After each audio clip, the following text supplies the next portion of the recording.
What is up, guys, and welcome back to the channel. So today we're going to be breaking down and reviewing The Flash Season 7 Episode 2.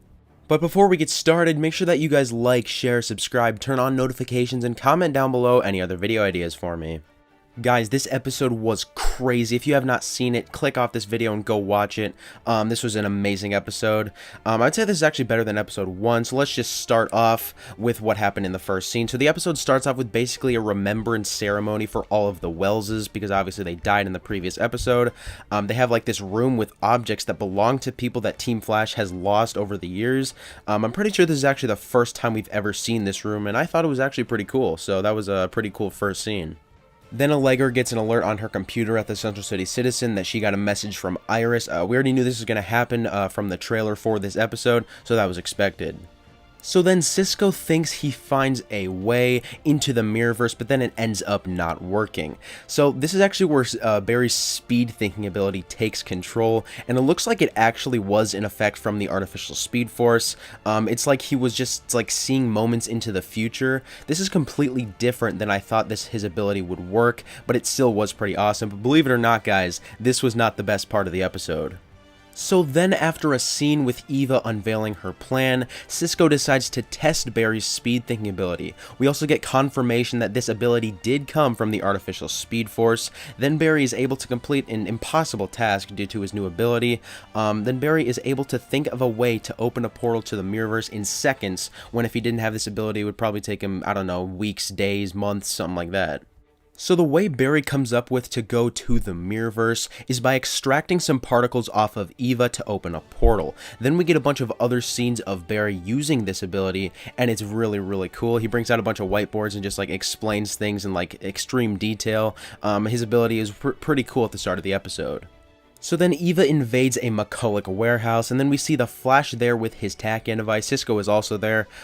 He uses the tachyon device to collect the particles that he needs to get to the Mirrorverse off of Eva. But then something weird happens to Barry.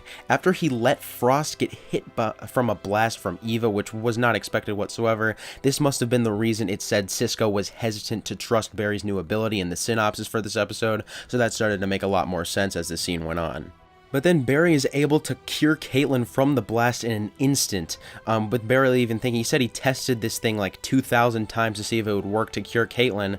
It seemed like Barry was turning into somewhat of a thinker type of character at this moment. It's almost like he had lost all of his feelings and only thought facts. This is what makes Cisco not trust this ability, as we all knew from the synopsis. Then Barry figures out that Eva is also a mirror duplicate. Just like that, snap, he just figures that out, and he decides to release that information to the public. This was to distract Eva so then they could open a portal to the Mirrorverse. Then we can clearly see that this ability has changed Barry completely. He is literally a completely different person. Then it seemed as if Barry was smarter than even Gideon, and he comes up with the solution that they have to choose who to save from the Mirrorverse, either Camilla and Singh or Iris. But then Barry decides to just go into the Mirrorverse alone after, you know, simulating how situations would go when he confronted Team Flash about this. So then Barry and Cisco have a bit of a disagreement in regards to Barry's new ability, and Barry tells Cisco about the fact that they don't have enough dark matter particles to pull everyone out of the Mirrorverse, so he just ended up choosing Iris instead of Camilla and Singh.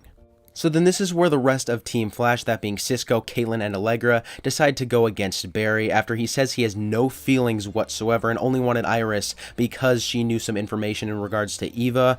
I guess it's because they didn't have any type of tachyons in the artificial speed force to stop this from happening. That's why I guess Barry doesn't have very many feelings whatsoever. Then Barry fights Team Flash. After knocking out Cisco and Allegra, Frost actually injects Velocity X into her arm to fight him. This was one of the most fun scenes I've ever seen on The Flash. Frost with super speed. It was really cool. She was generating ice blasts while running versus Barry. I thought it was really cool to see. Her lightning was extremely light blue. I thought that was a very interesting color. I thought it would be like normal blue, just like Velocity X is usually. But I guess that looks pretty cool, having that light blue with Frost. Then she hits Barry with a lightning type of blast, but that doesn't really do anything to